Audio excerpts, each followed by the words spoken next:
یہ کاملیت کا کلمہ ہے،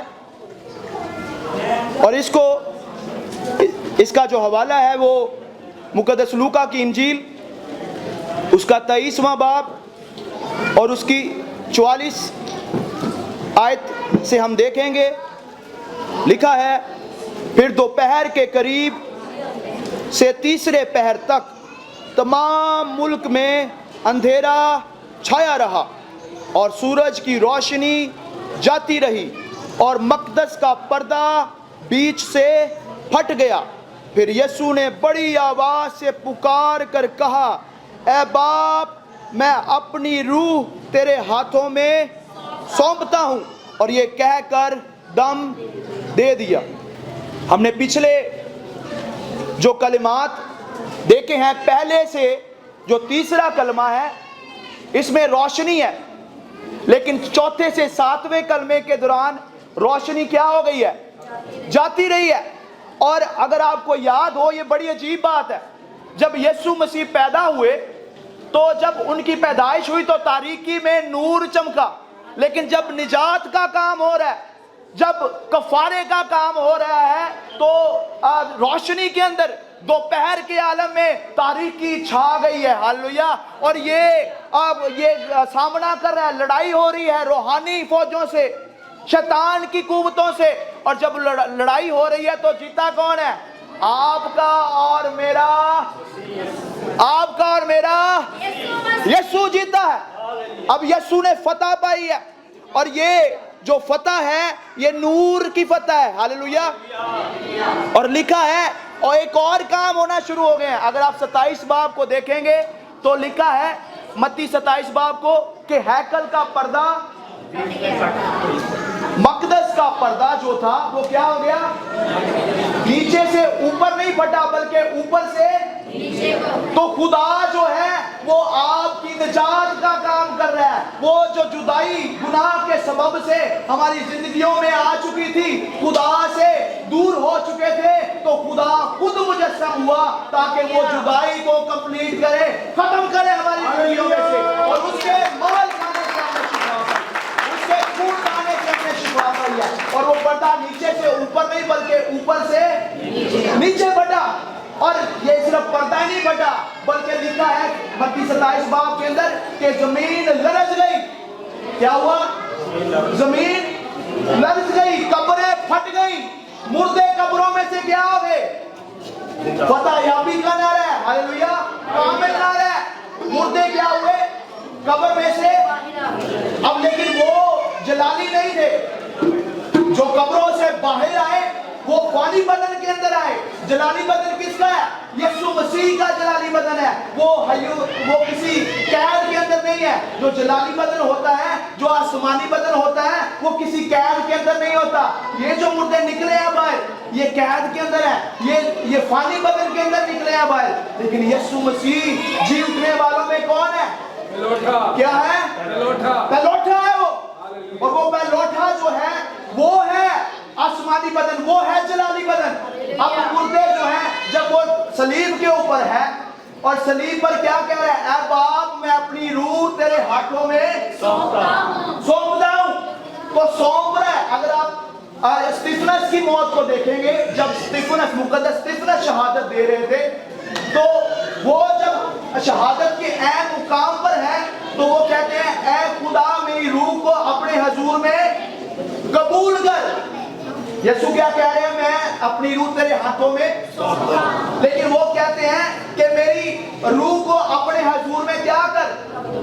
قبول کر۔ اب یوحنا، مقدس یوحنا کے شاگرد پولیکارپ، جب ان کو شہید کیا گیا تو ان کی شہادت کے دوران بھی اس نے یہی فرمایا کہ اے خدا، میری روح کو اپنے حضور میں کیا کر؟ سارے بولیں گے کیا انہوں نے بولا؟ کہ میری روح کو اپنے حضور میں کیا کر؟ لیکن یسوع مسیح فرما رہے ہیں کہ میں اپنی روح تیرے ہاتھوں میں کیا کرتا ہوں؟ سونپ رہے ہیں۔ وہ تو مرنے کے لیے پیدا ہوئے تھے، زندہ رہنے کے لیے نہیں، لیکن جو پولیکارپ ہے، جو استفنس ہے، وہ زندہ رہنے کے لیے پیدا ہوئے تھے۔ ہاللویا۔ اب یہ جو ہے، یسوع مسیح نے کہا مجھے اپنی جان لینے کا بھی اختیار ہے اور اس کو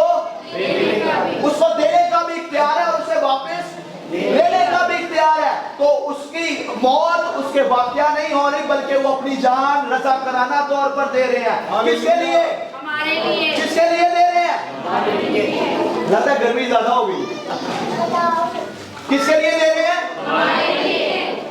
اب جب کسی کو کوڑے لگتے ہیں نا جمعرات کے دن یسوع مسیح کو کوڑے لگے ہیں اور جب کوڑے لگتے ہیں نا کسی کو تو اس کا پورا سٹرکچر ہل جاتا ہے. سٹرکچر ہل جاتا ہے. کوڑے لگنے کے بعد سٹرکچر ہل گیا. پھر جو انفیکشن ہونا ہے جو خون نکلا ہے خون نکل رہا ہے. پھر انفیکشن آ گیا اور اس سارے انفیکشن کے باوجود اس سارے زخموں کے باوجود اس سارے سٹرکچر کے ہلنے کے باوجود جن اس کے جوڑے لگے جوڑے لے جاتے ہیں اس سارے جوڑوں کے ہلنے کے باوجود وہ کلوری کی طرف جا رہے ہیں میرے اور آپ کی خاطر. وہ کہتے ہیں کہ اگر میں چاہوں تو ابھی 12 تومن میں فرشتوں کو حکم دوں تو ابھی آ جائیں. لیکن وہ سارے دکھ اٹھا رہے ہیں کس کی خاطر؟ ہماری خاطر. نہیں ہماری خاطر نہیں کو میری خاطر. کس کی خاطر دکھ اٹھا رہے ہیں؟ کس کی خاطر کوڑے کھا رہے ہیں؟ کس کی خاطر کانٹوں کا تاج پہن رہے ہیں؟ کس کی خاطر پسلی پر بھالا لگا رہے ہیں؟ آپ کی خاطر. اور اس کے مار کھانے کے وسیلہ سے اس کے خون بہانے کے وسیلہ سے ہم نے کیا پائی ہے؟ ہم نے کیا پائی ہے؟ اب جب نجات پائی ہے تو وہ کیا کہہ رہے ہیں؟ میں اپنی روح کیا کرتا ہوں تیرے ہاتھوں میں موت کی ایسی مجال نہیں ہے. موت کی ایسی مجال نہیں ہے کہ وہ زندگی کے منبع کو موت آ جائے. موت کی ایسی مجال نہیں ہے کہ وہ زندگی کے منبع پر قابو کر لے. موت تو ان کا حکم مانتی ہے. اگر آپ کو یاد ہو نائن شہر کی بیوہ جو ہے وہ اپنے بیٹے کے میت کے ساتھ جا رہی ہے رو رہی ہے ماتم کر رہی ہے. اس کا ایک ہی سہارا تھا یسوع مسیح کو. اس پر ترس آ جاتا ہے اور جب یسوع کو ترس آتا ہے تو لکھا ہے کہ وہ اس میت کو رکواتے ہیں اور اس میت کے جو مر گیا ہے اس کو ہاتھ لگاتے ہیں اور کہتے ہیں کہ میں زندہ ہوں میں چاہتا ہوں کہ تو زندہ ہو جا. موت کو موت آ جاتی ہے اور وہ مردہ شخص کیا ہو جاتا ہے؟ آپ کا یسوع جو ہے موت کا قابل ہے. تو اس کو موت آ نہیں سکتی تھی. اس نے کوئی ایسا زمینی کام کیا نہیں کہ اس کو موت ہے. گناہ کی مزدوری موت ہے. سارے بولیں گے گناہ کی مزدوری موت ہے. جو جان گناہ کرے گی سو مرے گی. تو خدا نے تو گناہ کیا ہی نہیں تھا اس کو موت کیسے آ سکتی تھی؟ موت کی مجال نہیں ہے کہ یسوع کو چھو لے. لیکن وہ رضا کرانہ طور پر نجات کا کام کرنے کے طور پر وہ اپنے آپ کو پیش کر رہے ہیں اور کہتے ہیں ابا میں اپنی روح ایک بار پھر سے اے باپ میں اپنی روح تیرے ہاتھوں میں. وہ اپنی رضا کرانہ طور پر اپنی جان کو کیا کہہ رہے ہیں؟ باپ کے ہاتھ میں سونپ رہے ہیں. موت کی مجال نہیں ہے. آپ یائر کی بیٹی کو یاد کریں. یائر کی بیٹی جو مر گئی ہے یسوع مسیح کے پاس یائر جاتا ہے اور کہتا ہے کہ میری بیٹی جو ہے وہ مردہ ہے پریشان ہوں میں بدحال ہوں. وہاں پر جو ماتم کرنے والے ہیں وہ اکٹھا ہو گئے ہیں اور تمام جو بیان کرنے والی عورتیں ہیں وہ اکٹھا ہو گئی ہیں. اور جب وہ اکٹھا ہو گئے ہیں تو ایک شخص آتا ہے یسوع مسیح کے پاس اور کہتا ہے کہ یائر کو کہتا ہے کہ استاد کو اب کیا نہ کر. سارے بولیں گے یاد ہے کسی کو؟ یاد ہے بول. تو کیا کہتے ہیں کہ استاد کو تکلیف نہ دے کیونکہ اس کو تکلیف نہیں دینی چاہیے. اس کو کرنے دے جو کام کرنا ہے کیونکہ وہ تو اب کیا ہو گئی ہے؟ مر گئی ہے. اب کوئی امید رہ نہیں گئی. کوئی امید باقی نہیں ہے. اب تو وہ مر گئی ہے. لیکن یسوع مسیح کو کیا کہتے ہیں؟ اعتماد رکھو تمہاری بیٹی. وہ جو آپ کا اور میرا یسوع ہے وہ موت پر قادر ہے. ہاللویا. وہ جاتا ہے اس کے گھر میں اور جا کر اس بیٹی کو ہاتھ لگاتا ہے اور کہتا ہے یہ مری نہیں بلکہ اور اس کو کہتا ہے بیٹی اٹھ جا. وہ جو مردہ تھی اسی دم اس کے اندر روح آ جاتا ہے.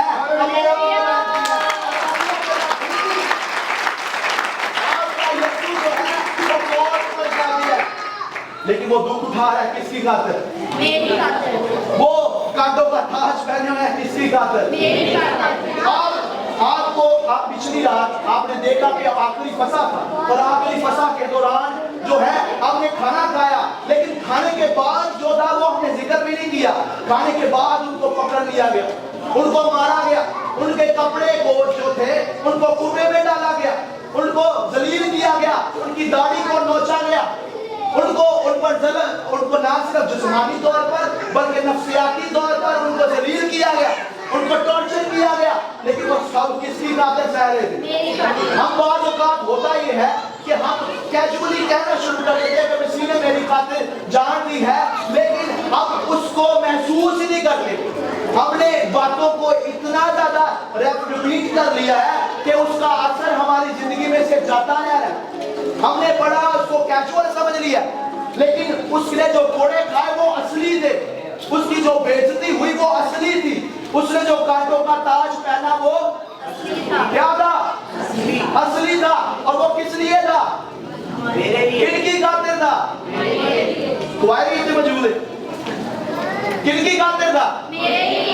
آپ کے لیے تھا, میرے لیے تھا. اور یسوع مسیح پھر بھی ان کے پاس اختیار ہے. یسوع مسیح کہتے ہیں کہ مجھے میری جان دینے کا اور اس کو لینے کا کیا دیا گیا؟ اختیار دیا گیا, اور یہ مجھ سے کوئی چھین نہیں سکتا. Hallelujah, hallelujah. پتمس کے جزیرہ کے اوپر مقدس یوحنا کہہ رہا ہے, کیونکہ شہنشاہ جو ہے وہ وہاں پر مختلف طور سے ٹارچر کر رہا ہے اور کہتا ہے کہ مجھے خدا مانو. اور یوحنا جو ہے, یوحنا کو بند کر دیا ہے تاکہ یہ مسیحیت کا پرچار نہ کرے. اور جب وہ وہاں پر ہے تو اس نے وہاں پر پتمس کے جزیرہ کے اوپر بھی اس نے مسیح کی منادی کرنا شروع کر دیا. اور جب مسیح کی منادی کرنا شروع کر دی ہے تو لکھا ہے کہ بہت سارے لوگ جو ہے وہ مسیح میں آنا شروع ہو گئے ہیں, اور وہ گھبرایا ہوا ہے پتمس کے جزیرہ میں, جیل کے اندر. لیکن خدا اسے کہتے ہیں خوف نہ کر, میں اول اور خوف نہ کر, میں اول اور خوف نہ کر, میں اول اور میں مر گیا تھا اور اب عبدالبار زندہ رہوں گا. میرے بند کیے ہوئے کو کوئی اور میرے کھولے ہوئے کو کوئی, مجھے اختیار دیا گیا ہے موت پر. اب یہ تو مردے تھے نا جو ابھی مرے تھے اور جا کے یسوع نے ٹھیک کر دیا. آپ کو یاد ہوگا کہ ان کا ایک دوست لازر بھی مر گیا, اور جب لازر مرتا ہے تو لازر کے پاس جانے میں ان کو چاہت بھی لگ جاتے ہیں. اب وہ مردہ لازر جو ہے وہ قبر کے اندر ہے, اور جب قبر کے اندر ہے یسوع مسیح وہاں پر پہنچتے ہیں. اور یسوع مسیح جب پہنچتے ہیں تو ان کی بہن, لازر کی بہن جو ہے وہ آ کر کیا کہتی ہے, اگر تو یہاں ہوتا تو میرا بھائی. ہاں ہم نے سنا ہے تو نے مردوں کو زندہ کیا, لیکن وہ تو جب مرے تھے تبھی زندہ کر دیا. اگر تو یہاں پر ہوتا تو میرا بھائی سارے بولیں گے اگر تو یہاں پر ہوتا تو میرا بھائی نہ مرتا.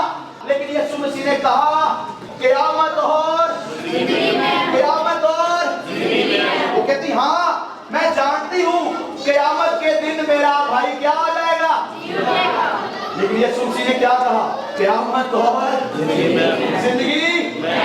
کہتی نہیں خداوند ابھی رہنے دے, اس قبر کو نہ کھول, اگر اس کو کھولیں گے تو اس میں سے کیا آئے گی. یسوع مسیح جب مر گئے اور اس کو ان کو قبر کے اندر دفن کیا گیا تو تیسرے دن عورتیں کیا کرنے گئی تھی؟ خوشبو لے کر گئی تھی. اب یہ جو اس کی بہنیں ہیں یہ بھی کیا کرنے گئی ہوں گی؟ وہ ایسا مردہ جس میں سے بدبو آ رہی ہے, اس کے گلنے سڑنے کا عمل شروع ہو گیا ہے, اور وہ اس کے کوئی ممکن نہیں ہے, ناممکن حالات ہو گئے ہیں, اور موت نے اس کو پورے طور پر گرفت میں لے لیا. کیونکہ جو ادوان ہے, جو دوسرے مذاہب ہیں, ان کا ماننا یہ ہے کہ جو موت ہے وہ موت کے بعد بھی 3 دن تک جو روح ہے وہ جسموں کے قریب گھومتی رہتی ہے, اس دنیا میں رہتی ہے. 3 دن کے بعد وہ عالم ارواح میں چلی جاتی ہے. لیکن یسوع مسیح اس سے کہتے ہیں قبر کا پتھر کیا کرو, قبر کا پتھر. اور لکھا ہے کہ یسوع مسیح جو ہے وہ آواز لگاتے ہیں, اور آواز کیا لگاتے ہیں, لازر قبر میں سے باہر آ جا. تو چاہیے تھا مردہ لازر ان کے قدموں میں آ جا.